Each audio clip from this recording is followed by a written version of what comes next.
Começa agora o Podes, o podcast do Espírito Santo, uma realização dos cartórios de protesto.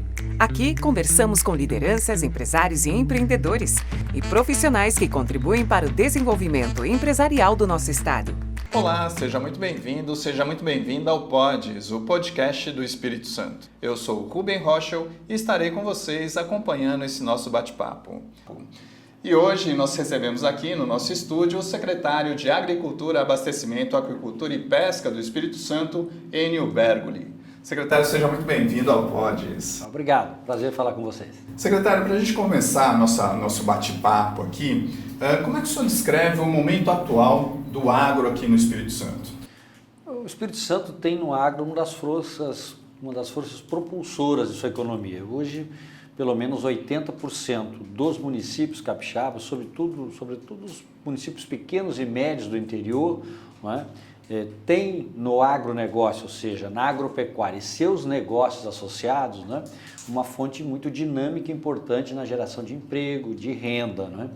Mesmo municípios grandes como Linhares, né? Linhares é um município típico de agronegócios, né? A quantidade de empresas instaladas, né, de café solúvel, enfim, em todas as áreas, né, que processam matérias-primas, frutas, né? E de empresas também de insumos que vendem fertilizantes, de assistência técnica.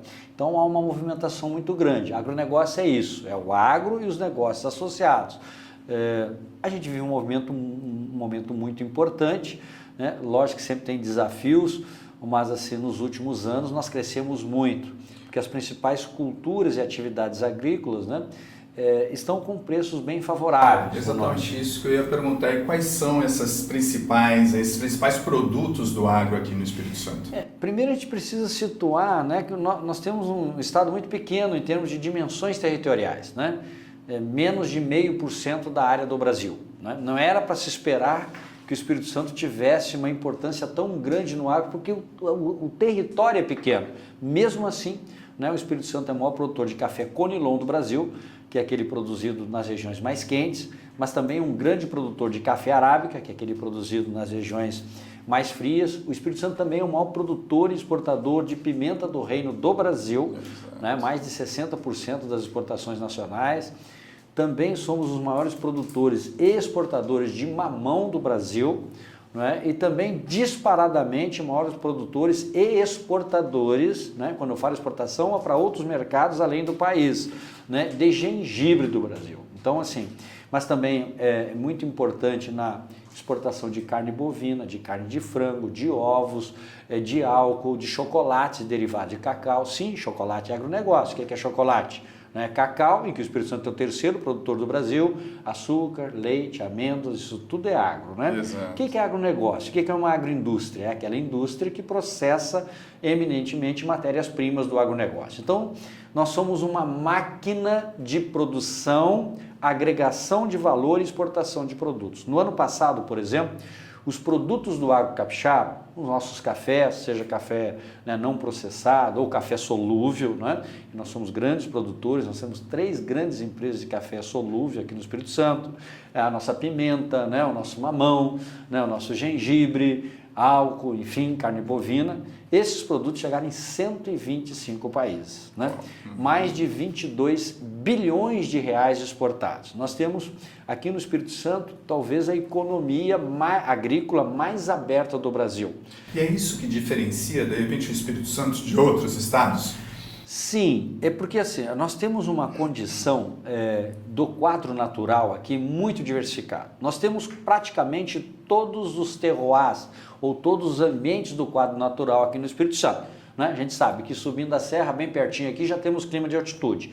Né? Se a gente for para o norte do Espírito Santo, né, em algumas regiões nós temos o Nordeste aqui dentro do Brasil. Exato, é muito tem algumas regiões, por exemplo, né, que a gente tem assim, um nível de chuva que é um nível até da Amazônia, né? Tem um município próximo aqui, né, uma parte que chama Alfredo Chaves. Nós agrônomos que trabalhamos há muito tempo na agricultura, a gente até brinca e chama de Alfredo Choves, de tanto que chove.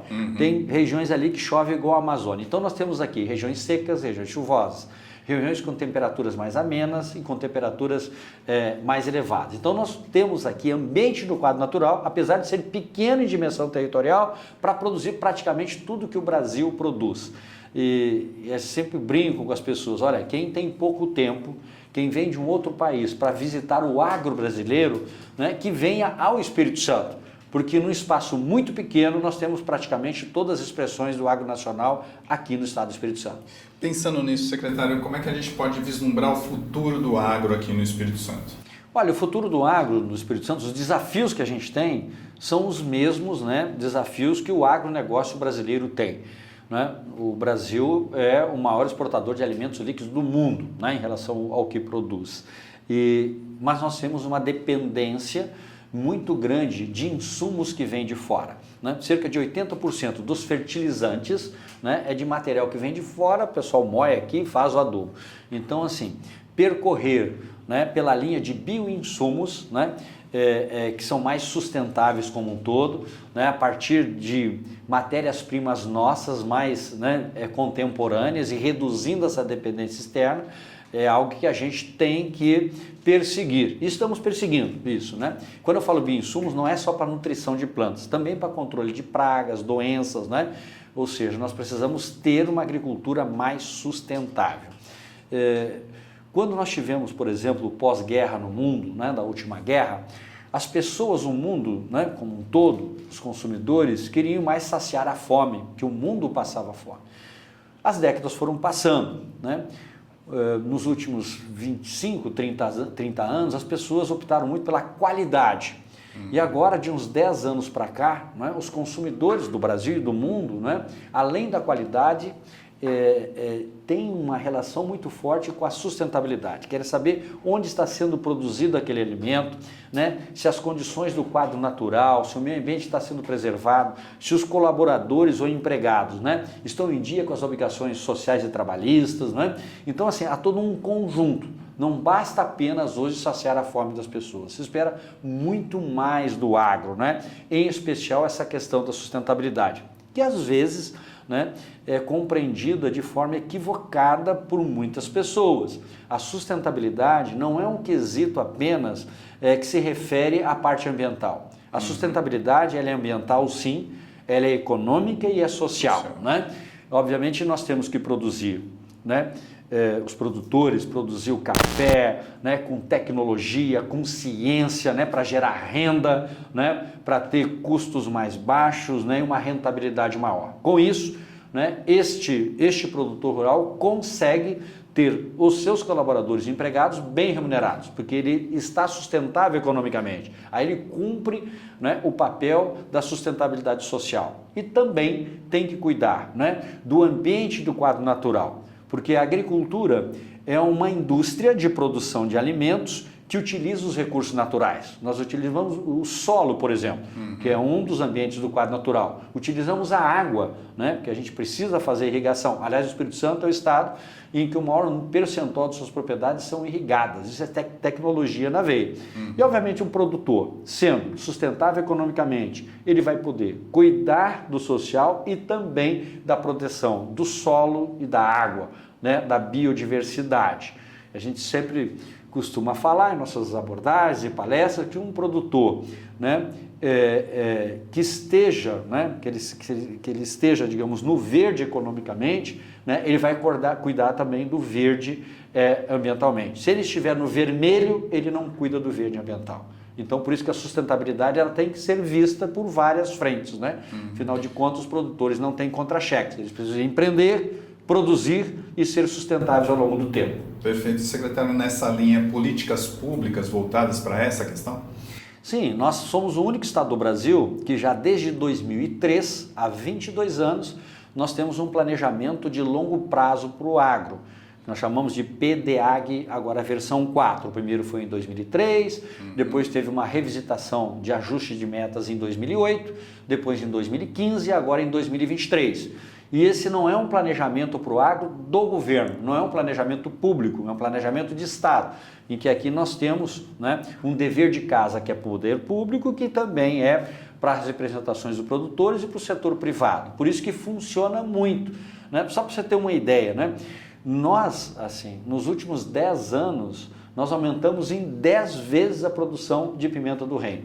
Então são coisas que a gente jamais imaginava. Até há 20 anos atrás, por exemplo, O Pará produzia 80% da pimenta do reino do Brasil. Hoje o Espírito Santo produz 60% e o Pará é segundo colocado.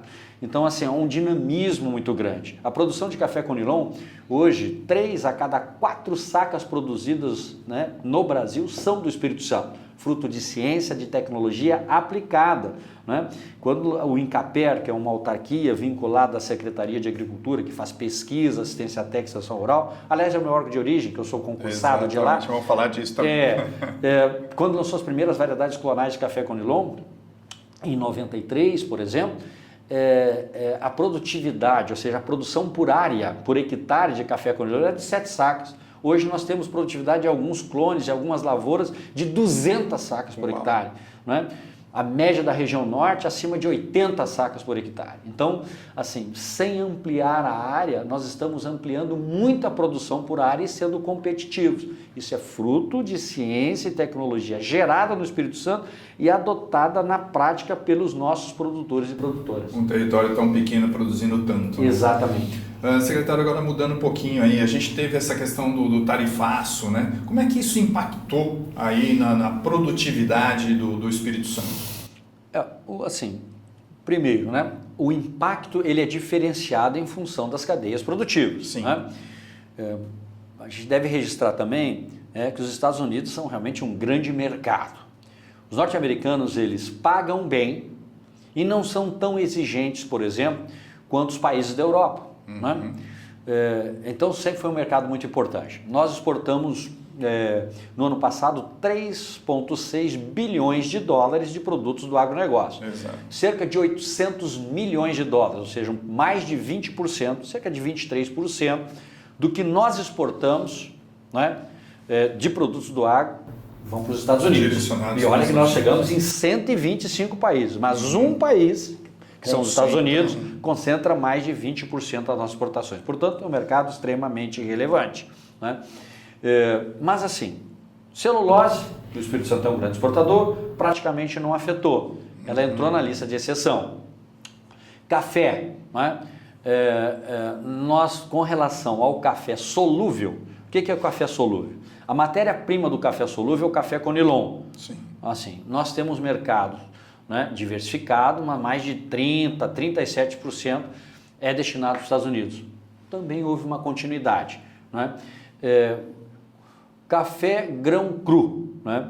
6% só vai para os Estados Unidos. Mas com relação ao complexo café, os grandes aliados dos capixabas são os próprios norte-americanos pressionando o Trump, né? Que saiu numa tarifa de 10 para 50, né? Fica inviabilizada também a produção norte-americana. Os Estados Unidos são os maiores consumidores de cafés do mundo, 24 milhões de sacas. Né? E 1/3 do que os norte-americanos consomem vem do Brasil. Exato. Mas do Espírito Santo, do volume que nós exportamos de café, grão cru, né, sem ser solúvel, só 6% é direcionado para lá. Só que a indústria norte-americana, né, ela faz os seus cafés em blends. Blends são misturas, utilizando café da Colômbia, café da África, café do Brasil. Eles estão utilizando. Então não houve uma queda acentuada. O que houve sim é que hoje, né, passou a vigorar o tarifaço em agosto, né? E agora assim, o preço lá na gôndola para os norte-americanos consumir já subiu mais de 30%. Está muito então alto. A pressão do setor privado e dos consumidores norte-americanos no Trump, né, é muito grande, são nossos aliados. Né?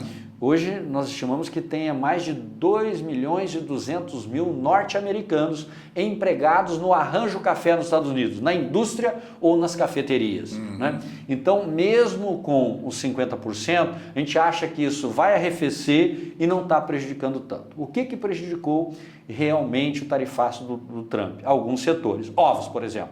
99% das exportações de ovos para os Estados Unidos, praticamente veio a zero.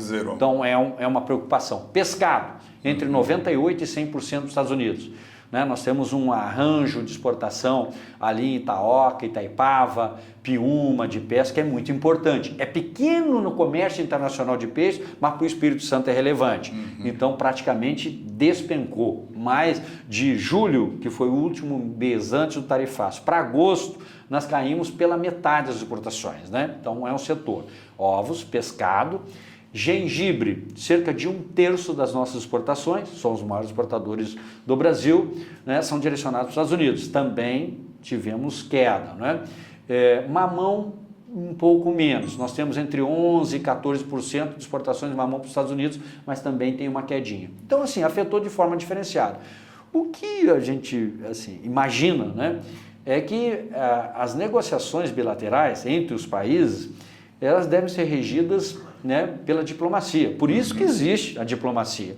E aí, ninguém tem dúvida no mundo, a questão política, né, ela prevaleceu sobre as relações econômicas. Então, essas medidas do Trump, né, em represália a posicionamentos do nosso governo federal, né, ela está impactando de forma negativa a economia agropecuária do Brasil e também norte-americana. Por isso que no médio prazo, né, a diplomacia vai resolver e a gente volta a ter uma normalidade nas relações. É normal no mundo, e eu sou um agrônomo da área de socioeconomia, né, onde eu tenho as minhas pós-graduações, né, é normal algum setor taxar o outro. Normal, olha, eu vou ter que te taxar em 20 aqui, porque eu não estou competitivo, em 30 lá. Agora esse negócio, vou passar a régua, é 50 para tudo. Parece uma conversa de botequim, de torcedor de Vasco, de Flamengo. Isso não deve ser assim. Agora, mas nesse momento, secretário, o que fazer? Qual arranjo possível? Vender, buscar outros mercados? O que está sendo feito? É uma pergunta extremamente relevante, né? Às vezes, assim, tudo tem um lado bom na vida, né? Quando a maré baixou agora, digamos, com esse problema do Trump, né, é que nós fomos perceber que tinha muita gente, né, assim, nu. Poxa, por que 98% das exportações de pescado dos Estados Unidos? A gente ficou muito acomodado, né? Por muito tempo. A Europa é mais exigente? Mas vamos nos adaptar. Então, assim, nós percebemos, por exemplo, né, nossa pimenta do reino, né? O México é um também está afetado, né? O México é um grande comprador. O Vietnã, que é o maior produtor do mundo de pimenta, né, ele coloca a pimenta no México sem sobretaxa.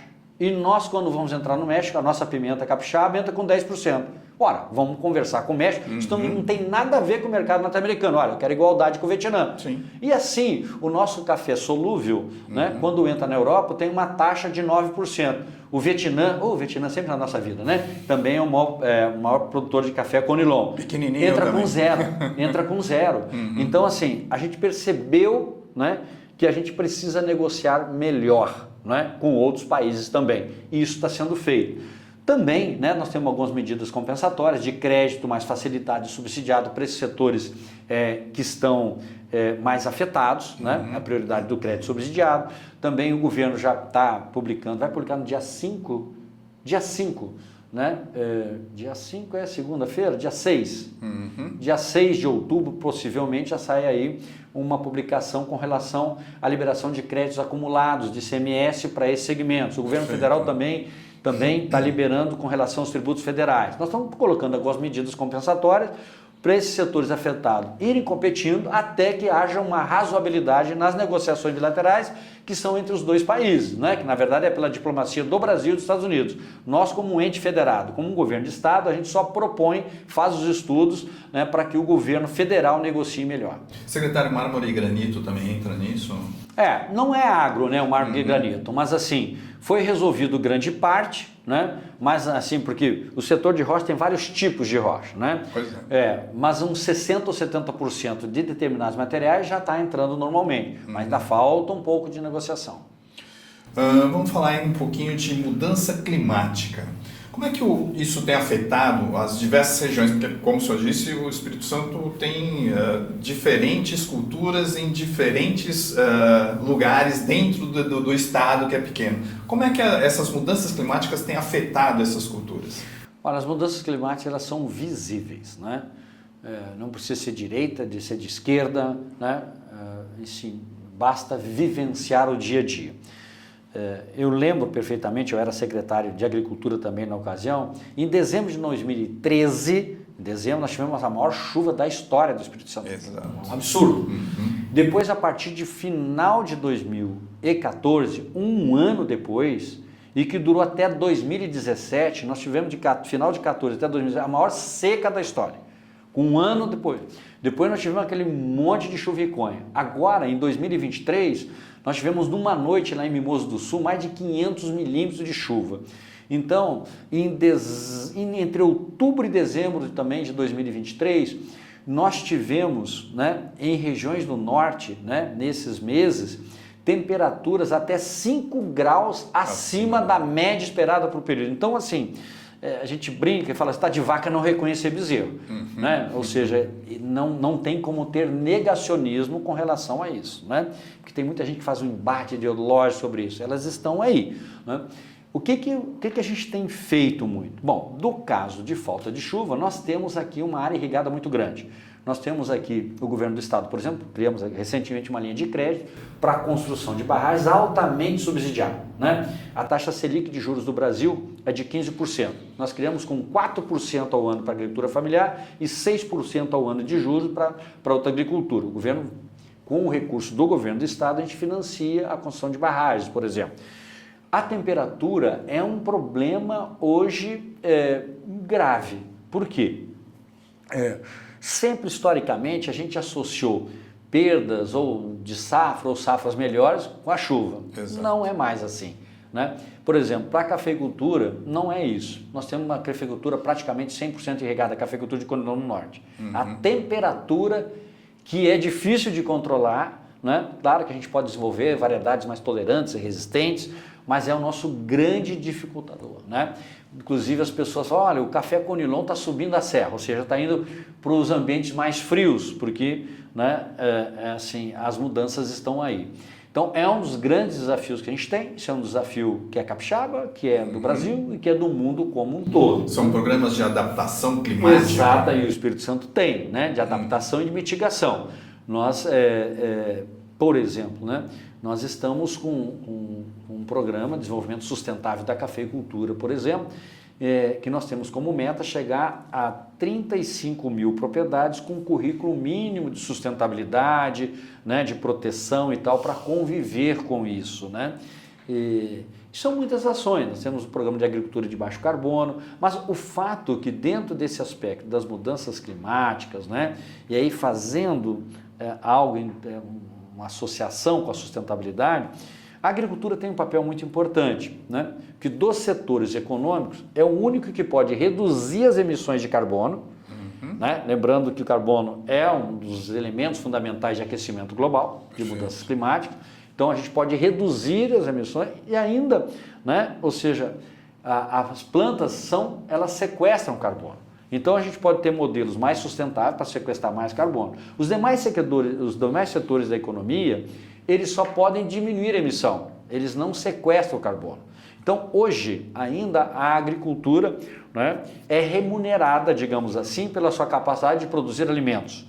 Mas num futuro não muito distante nós vamos ter uma dupla remuneração. E é justo com os produtores que estão produzindo alimentos, mas também no processo de produção, uma lavoura bem manejada, por exemplo, de café, chega a sequestrar aí 8 toneladas por ano de carbono. Então é um benefício que os agricultores estão prestando para toda a sociedade. Se presta um serviço para toda a sociedade, é justo que a sociedade os remunere por isso. Nós estamos pensando num futuro à frente, né, por essa dupla função. Pensar também em relação à pesquisa e inovação, secretário. De que forma a gente pode conceber que o nosso agro realmente forneça um melhor resultado? Nós, quando criamos em 2023 a 4ª versão desse PDAG, que é o nosso planejamento de longo prazo, que nós temos metas até 2032, o tema central do nosso planejamento é justamente o que você falou, chama inovabilidade. Pela primeira vez no Brasil, em setor público, nós usamos essa palavra, que está sendo traduzida agora no mundo. Sim, é inovação o tempo inteiro para que os produtores sejam competitivos. Né? Hoje, por exemplo, nós já temos irrigação subterrânea, que você nem vê. Você vê as plantas, você anda para o norte, na cafeicultura, é tudo verdinho, você nem vê, ou a água está em micro gotejamento, ou microaspersão, ou já debaixo da terra. Há 30 anos atrás, quando a gente andava, a gente via aquelas aspersões jogando água para cima, evaporando, desperdício e tal. Hoje, 80% dos nossos equipamentos, né, são poupadores de água e energia, né? Então é ciência. Hoje, por exemplo, a quantidade de água que surge num pé, existem os tensiômetros que estão medindo a umidade no solo para só usar água na quantidade de necessidade das plantas, para não ter excesso. Também os softwares entraram hoje. Hoje os produtores, especialmente no Norte Espírito Santo, do smartphone, eles em função dos tensiômetros, da umidade do solo, do que pode cair, eles já acionam de casa a quantidade de água de irrigação. Então assim, a gente caminha para uma agricultura de precisão, né? Utilizando bem os recursos, com isso os custos de produção são menores.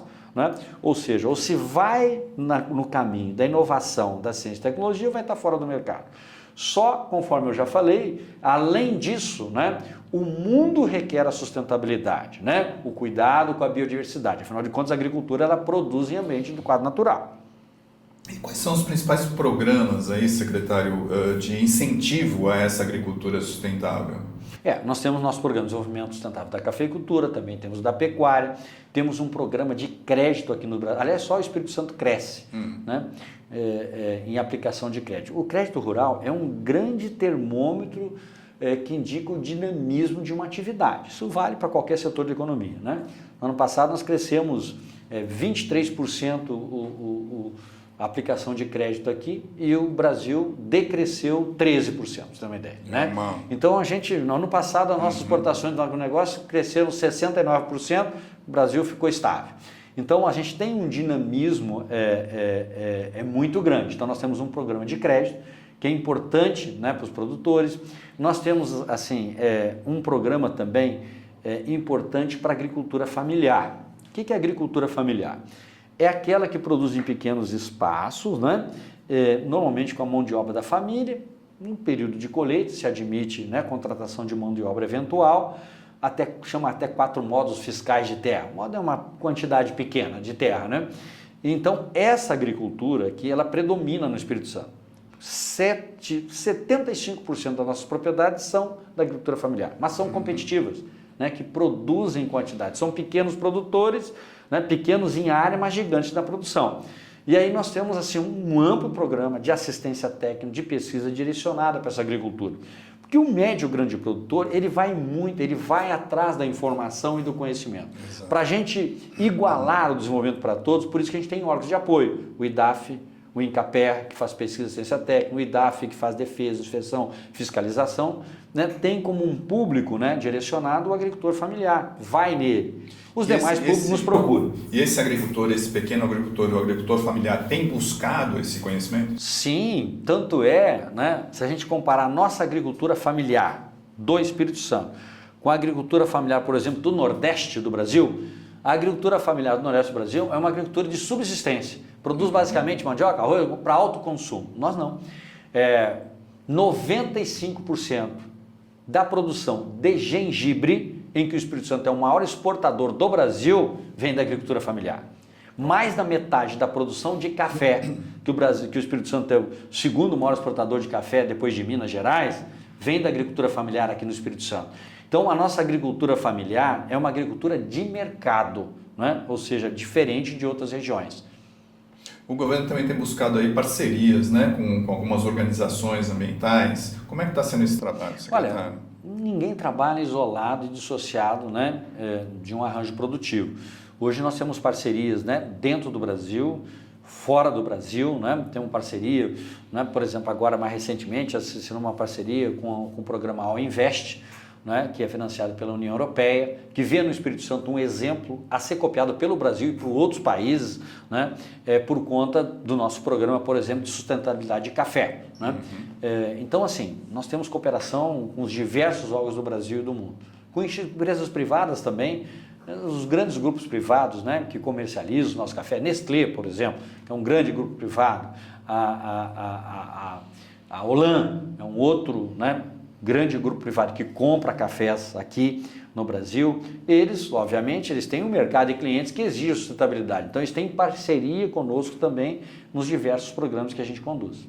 Secretário, um problema aí apontado por alguns dos nossos entrevistados aqui em outras áreas também, questão da logística. O senhor também já passou ali pelo DR, né? Quais são os gargalos que a gente tem hoje e de que forma tentar resolver isso?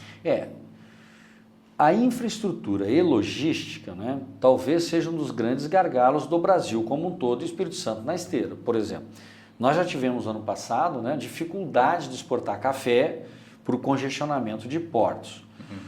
Nós estamos apostando muito num porto privado que começa a ser operado, né, em Aracruz, pela Imetame, já no ano que vem. Isso é extremamente relevante. Essa é uma das saídas. Essa é uma das saídas. Isso é extremamente relevante. Nós não tínhamos até 1 ano e meio atrás, por exemplo, transporte aéreo, sendo cargueiros descendo aqui. Isso já começou a funcionar. Então, assim, nós precisamos realmente evoluir. Nós temos projetos, por exemplo, de ferrovia, a Litorânea Sul, que ela precisa também avançar e sair do papel. Promover a integração desses a duplicação da 101 Norte também, agora tem um novo acordo, mas atrasa demais. Do ponto de vista do primeiro transporte, que inclusive nós temos um programa na Secretaria de Agricultura chamado Caminhos do Campo, que é a pavimentação de vias rurais, isso é um exemplo para o Brasil. Mas, sobretudo, nas grandes rodovias, nas ferrovias e na capacidade portuária, a gente tem que evoluir, mas felizmente tem investimentos em curso que nos dão uma garantia para a saída dos produtos. Mas é um problema, é um gargalo. As PPPs, aí, as parcerias público-privadas, seriam uma alternativa? Sim, exatamente, e já estão em curso, Secretário, uma outra questão aí, voltando um pouco aí na agricultura familiar, quais políticas públicas aí são voltadas especificamente para esse público? Não, conforme nós temos um programa chamado Vida no Campo, em que nós temos 11 eixos estruturantes, linhas diferentes, assistência técnica, agroecologia, habitação rural, são 11 eixos. E a cada eixo, vários projetos em curso. Por exemplo, nós temos para a agricultura familiar aqui um programa de habitação rural, em parceria com o governo federal, e que a gente coloca o governo do estado, por ser um governo organizado, o governo federal coloca R$75 mil, e nós colocamos outros R$25 mil para que o produtor faça uma residência, ou melhore sua residência. Nós temos aqui programas também de feiras agroecológica e feiras normais também, em que a gente aposta, coloca toda a estrutura de barracos para ter uma comercialização mais direta entre quem produz e quem consome. Isso é extremamente relevante. Você encurta a cadeia produtiva, não pega outros zeros até chegar no consumidor. Toda a nossa assistência técnica do Incaper, com os profissionais, com o escritório em todos os municípios, ela é gratuita e executada para os agricultores familiares. Então, assim, depois nós temos um programa, dentro desse programa da agricultura familiar, temos um projeto também de incentivo à agroindustrialização, para que os produtores, as famílias de produtores familiares consigam agregar valor com produtos processados, vem os queijos, os embutidos, como um todo. Então, assim, toda a programação pública gratuita que a gente tem com as nossas estruturas do governo, a Secretaria de Agricultura, Incaper e DAF, ela é direcionada para a agricultura familiar. De alguma forma, em algum momento, se busca também a inclusão social. Sim, exatamente. Nós agora, por exemplo, só para você ter uma ideia, existe assim, um programa de aquisição de alimentos, de aquisições institucionais, governamentais de produtos de alimentos da agricultura familiar. O mais famoso é o PNAE, que é o Programa Nacional de Alimentação Escolar, em que 30% pelo menos dos gêneros alimentícios para a merenda escolar tem que ser adquiridos. A gente faz um chamamento, isso já funciona. Inclusive estão com o maior edital da história, aí, 35 milhões, a SEDU está comprando.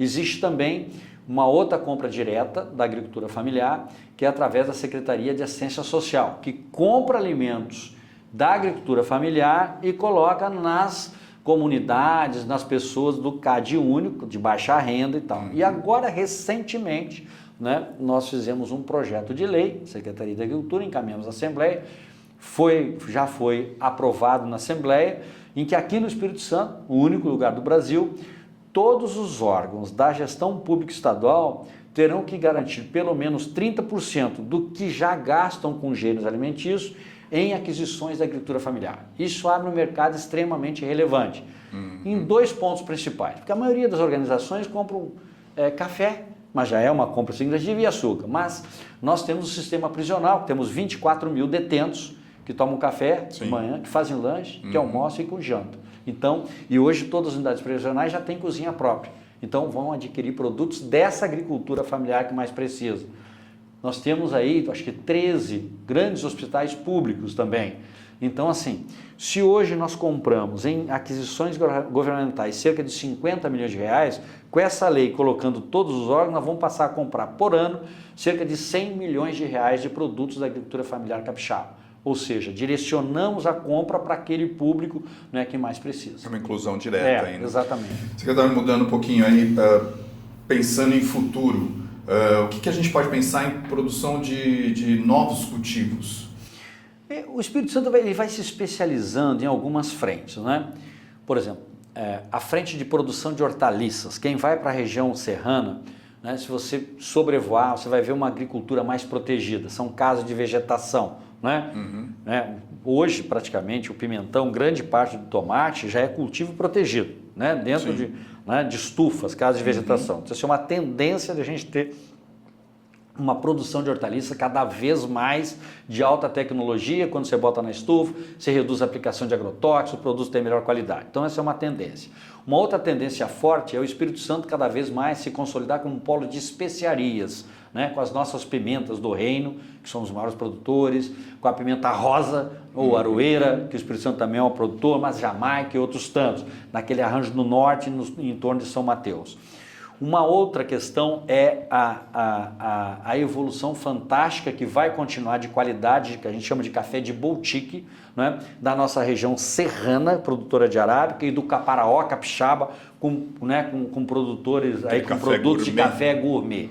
É uma tendência. E uma outra, né, nós já estamos nos consolidando, somente nos últimos 3, 4 anos, foram mais 2 unidades, tínhamos só uma unidade de café solúvel, aqui em Viana, agora temos outras 2 em Linhares. Vamos nos especializando como um polo de café solúvel, porque aqui se produz 3 a cada 4 sacas de café por ano no Brasil, que é a matéria-prima do solúvel.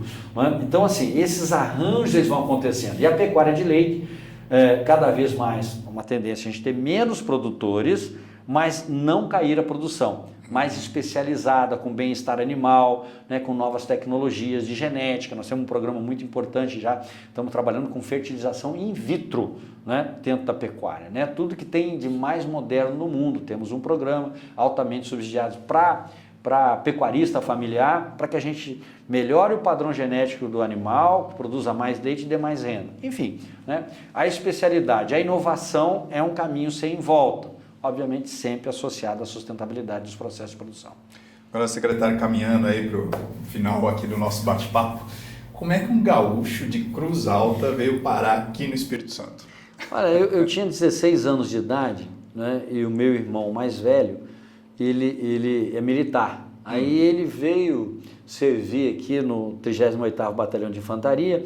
Eu, um gauchão lá, que não conhecia café, não conhecia manga, não conhecia jaca, essas coisas não tinha. Aliás, na época não tinha nem banana prata, era só banana negra. Aí não conhecia o mar também. Opa. Aí meu irmão, vem morar comigo aqui. Eu era um garoto, vim aqui e fui fazer o 3º ano, antigamente chamava 2º grau, agora é ensino médio, né? Aí fiz, eu digo, vou fazer o vestibular aqui, aí fiz para agronomia na UFS, passei. Aí imagina, vou ficar mais um ano aqui, depois eu peço uma transferência para lá.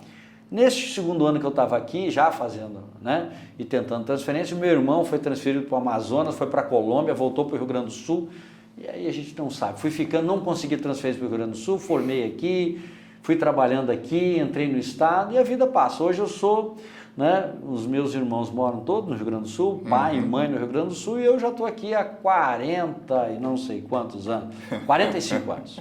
E também uma trajetória bacana dentro do serviço público, né?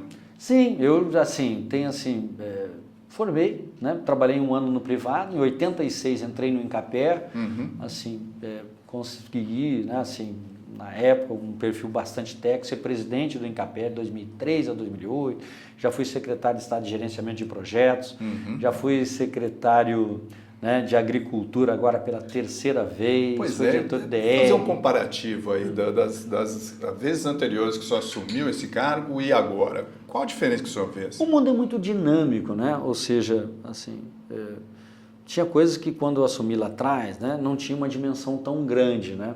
Eu digo que a sustentabilidade hoje é um caminho sem volta. E não é por modismo ou por ideologia. Pega, porque eu estou insistindo com isso, mas quer dizer, nós utilizamos o solo, que é um recurso natural. Se eu esgotar o solo, acaba a produção. Então a agricultura regenerativa ela é extremamente relevante. Nós precisamos regenerar o solo, é necessária, porque senão nós não vamos ter hoje, infelizmente nós temos um passivo, né, grande aqui, especialmente em pastagens, né, e não precisa ser da área como eu. Quem vai de Cachoeiro, digamos assim, vai em direção a Jerônimo Monteiro, sai ali, né, Alegre, olhe para os dois lados, né, aqueles morros de pastagem, em forma de meia laranja, você vai ver erodida, terra, então, que ele é difícil de recuperar, mas nós estamos com um projeto para recuperação. Então, assim, nós temos alguns passivos. E ali, né, é um exemplo claro que o que nos trouxe até aqui não é suficiente para nos levar para frente. Então, além de continuar produzindo, né, em sistemas mais poupadores de recursos naturais, nós temos ainda que recuperar um passivo do passado. Qual é a mensagem que você pode deixar aí para quem está assistindo a gente agora? Eu deixo uma mensagem assim de muito otimismo, né? Nós temos aqui no Espírito Santo, né, uns produtores que são altamente competitivos, né? Eu já tive a oportunidade, pelos meus cargos, de discutir a agricultura brasileira, né, no Brasil, em muitos países também. Né? Agora mesmo, na semana que vem, estou como convidado, com todos os custos bancados, vamos para a Colômbia, né, para a gente falar do nosso exemplo, né, de trabalho que a gente faz de cafeicultura, aqui também de cacau. E assim, é difícil encontrar em outra região do Brasil ou do mundo, né, produtores que têm uma capacidade de resposta em tempo tão rápido como tem os produtores capixabas, né? Quase todas as atividades crescem assim a taxas que você não vê no mundo. Então, assim, o processo de adoção de um conhecimento novo que surge, uma muda clonal, um método de irrigação, aqui é muito rápido, né? Eu tive a oportunidade de, em março, por exemplo, deste ano, ir no Vietnã para ver lá. São os maiores produtores de café conilon do mundo. Eles estão na década de 80 ou 90 em relação ao nível tecnológico. Tanto é que pode escrever isso e me cobrar. Dentro de 3 ou 4 anos, o Brasil, que já é o maior produtor de café arábica desde sempre do mundo, vai ser o maior produtor de café conilon liderado pelo Espírito Santo. Porque aqui, gerado o conhecimento da tecnologia, a adoção é muito rápida. E isso transforma em produção. Então, assim, eu gostaria de parabenizar, né, os nossos produtores e produtoras pela capacidade empreendedora e continuem nesse caminho, né? Isso deixa a gente muito feliz, assim, quem é do agro, eu sou filho de agricultores, né? Escolhi a agronomia por opção de vida, escolhi ser servidor público, não porque eu não sou empreendedor, né? O cara que é empreendedor vai para o privado, né? Eu gosto de atender, de trabalhar com os produtores, de fazer o bem, isso me faz feliz. E ver essa trajetória, né? Eu que faço 41 anos de formado em agronomia, agora em dezembro, né? Pude viver em 4 décadas da Evolução do Espírito Santo, é um caso fantástico que a gente não vê em outra região produtora do mundo. Perfeito. Enio Bergoli, secretário de Agricultura do Espírito Santo, nós agradecemos a sua presença aqui no Pods. Eu que agradeço a oportunidade. Essa aula de agro que nós tivemos aqui. E o Pods fica por aqui.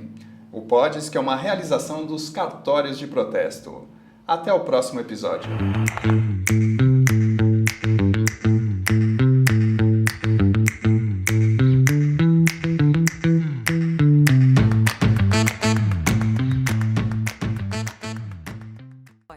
O podcast do Espírito Santo, uma realização dos cartórios de protesto.